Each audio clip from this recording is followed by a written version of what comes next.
जय हिंद। कल supreme court ने एक बहुत ही प्रोग्रेसिव जजमेंट दिया है जिसमें कहा है कि मासिक चक्र में स्वास्थ्य सुविधा मौलिक अधिकार है।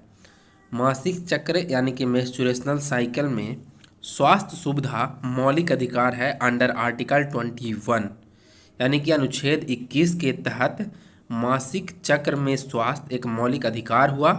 और सुप्रीम कोर्ट ने टिप्पणी करते हुए कहा कि संविधान के अनुच्छेद 21 के तहत जीवन के अधिकार में मासिक चक्र स्वास्थ्य का अधिकार शामिल है।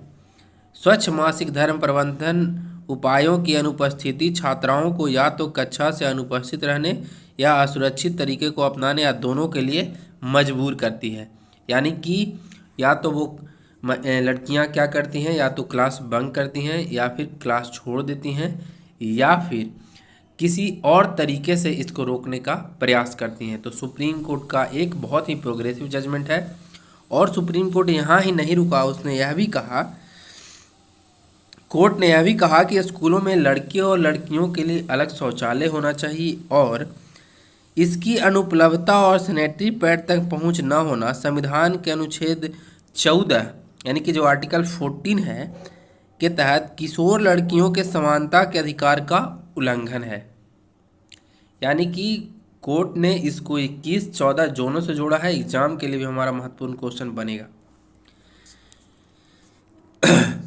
ये फैसला आया है जो हमारी जया ठाकुर जी हैं, उनका PIL था 2022 का। इसमें जस्टिस JB पारदीवाला और जस्टिस R महादेवन के पीठ ने 126 पन्नों के फैसलों में यह फैसला सुनाया है। ठीक है, अब होगा क्या, तो सभी स्कूल जो भी प्राइवेट हो सरकारी हो सभी में शहरी हो ग्रामीण हो सभी में सैनिटरी नैपकिन उपलब्ध करवाया जाएगा, वह भी मुफ्त, और ऐसा पैड जो कि इको फ्रेंडली हो। सैनिटरी नैपकिन शौचालय परिसर में बेडिंग मशीनों या किसी अन्य माध्यम से आसानी से उपलब्ध करवाया जाए।